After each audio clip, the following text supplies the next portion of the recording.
Rodri mengalami cedera parah dan diperkirakan akan menghabiskan musim ini di meja perawatan. Maka dari itu di video kali ini aku akan memberikan sedikit opiniku terkait dengan cederanya Rodri dan bagaimana Pep akan mengatasi permasalahan tersebut. Oke? Tapi sebelum itu bagi kalian yang nonton video ini, silahkan klik tombol like-nya terlebih dahulu. Oke? Nah, pertama yang aku ingin bahas adalah cederanya Rodri kayak gitu. Nah, kalau kita lihat dari tayang ulang, aku udah berulang-ulang kali melihat tayang ulangnya kayak gitu ya. Sebenarnya kalau kita lihat secara kasat mata, bukan kasat mata, kalau kita lihat secara apa ya, secara cepat, ya terkesan itu adalah salahnya partai, terkesan gitu. Cuman kalau kita lihat secara lambat, kemudian kita putar berulang-ulang, ya nggak ada salah partainya sama sekali. Itu murni fight dan kemudian dia salah tumpu lah. Artinya tumpuannya itu berada di lutut dia sehingga apa namanya ACL dia itu kena. ACL itu kan anterior cruciate ligament gitu. Itu kan menghubungkan otot paha sama otot tulang kering. Dari diantara ini koyak atau gimana, ya kemudian dia ditarik keluar gitu. Tapi pada saat ditarik keluar, dia nggak langsung dibawa ke rumah sakit atau kemana kan. Dia tetap di bench karena memang belum didiagnosa apa penyakitnya gitu. Nah, kemudian kalau kalau kita lihat ke tayang ulangnya juga kembali bahwasanya sebenarnya semua semua pemain yang terkena ACL itu kan jarang karena fight sama pemain lawan. Rata-rata kan itu karena kesalahan pemain, bukan kesalahan apa ya, gara-gara kelalaian lah bisa dibilang. Gara-gara nggak kelalaian juga, siapa ya bahasanya yang lebih tepatnya, gara-gara pemainnya sendiri gitu, bukan karena pemain lain. Kalau beda halnya kalau misalkan patah patah kaki, kalau patah itu patah kaki kemudian kepala berdarah itu kan bisa jadi ada faktor pemain lain. Cuman kalau ACL ini kan kebanyakan gara-gara pemainnya sendiri kayak gitu.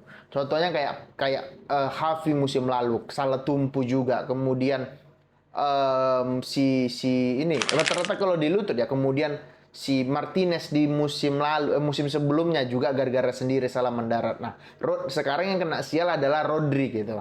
Kemudian ya kelihatan kan kaki kanan atau kiri kiri ya, kaki kanan atau kaki kiri dia itu mendaratnya itu pas fight itu nggak sempurna dan terkesan terhentak gitu, menyebabkan ya otot otot bukan otot namanya, nggak tahu lah istilahnya apa, artinya ACL dia kena ya gitu loh, ya itu yang menyebabkan dia harus absen sampai akhir musim kayak gitu.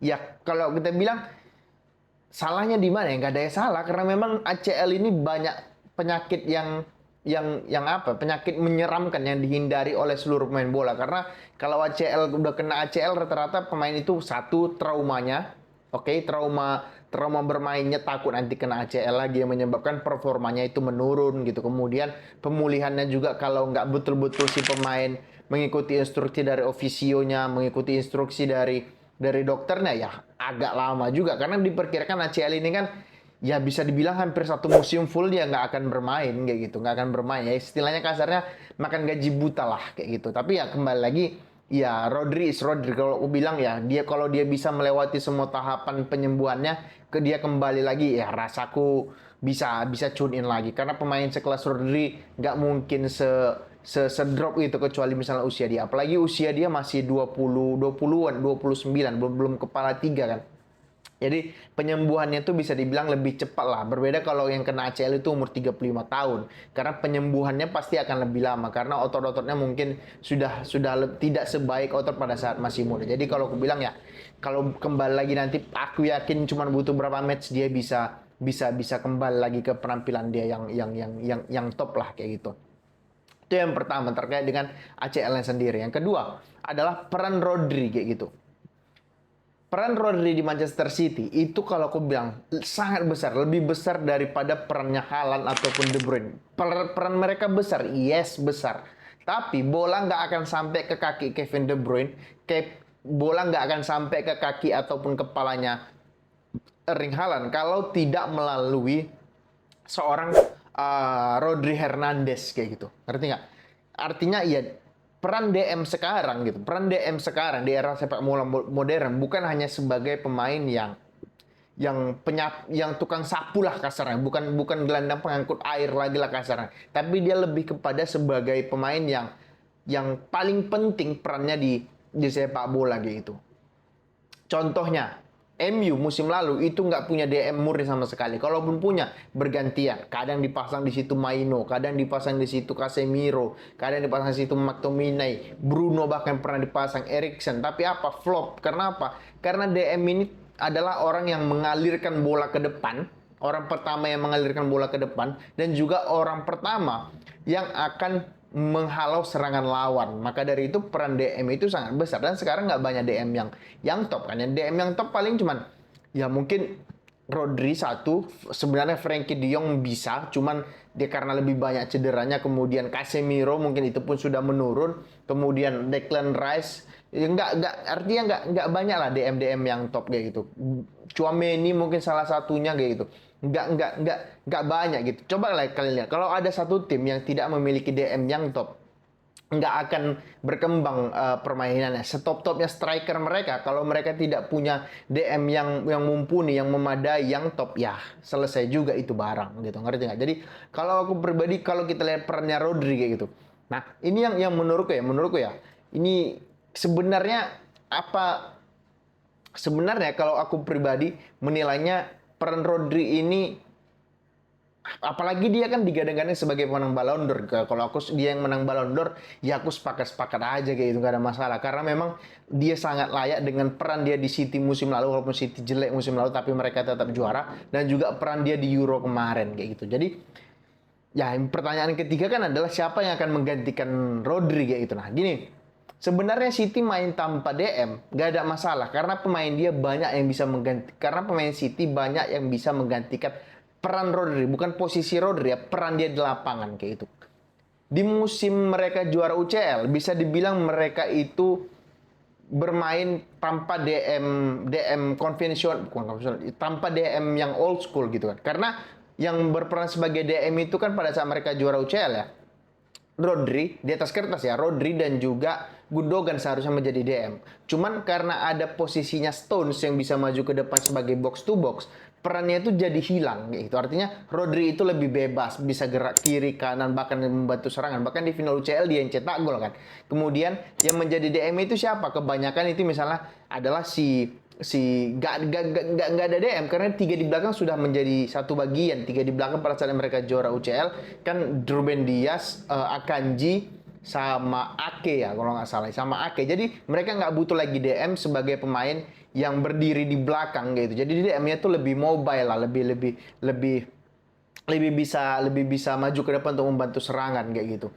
Nah kemudian itu juga rasaku yang akan dilakukan Pep, ya pasti memainkan yang pengganti dia. Kalau aku ya mungkin ya secara di atas kertas yang pengganti dia pasti Kovacic, kalau nggak Matheus Nunes gitu. Oi, Charger.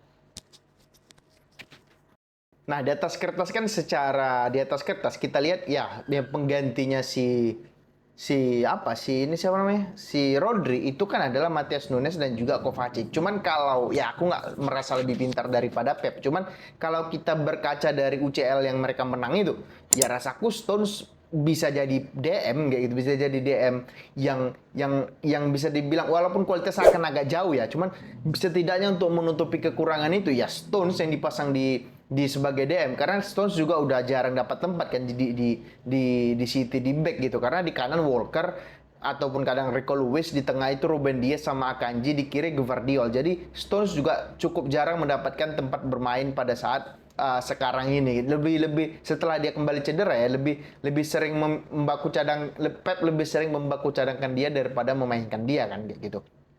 Nah, itu yang rasaku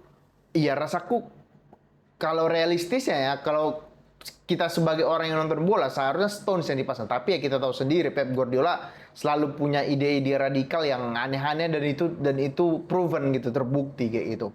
Itu yang ketiga. Kemudian yang keempat adalah Pep pasti punya solusi kayak gitu. Gini, kalian pasti masih ingat pada saat 2 musim berturut-turut City itu tidak bermain dengan striker murni nomor 9, tapi mereka masih bisa juara di 2 musim berturut-turut. Bahkan di antara 2 musim itu mereka bisa masuk final Liga Champions walaupun kalah melawan Chelsea di final kayak gitu. Gini, ya Pep gitu ya, Pep rasaku dalam 50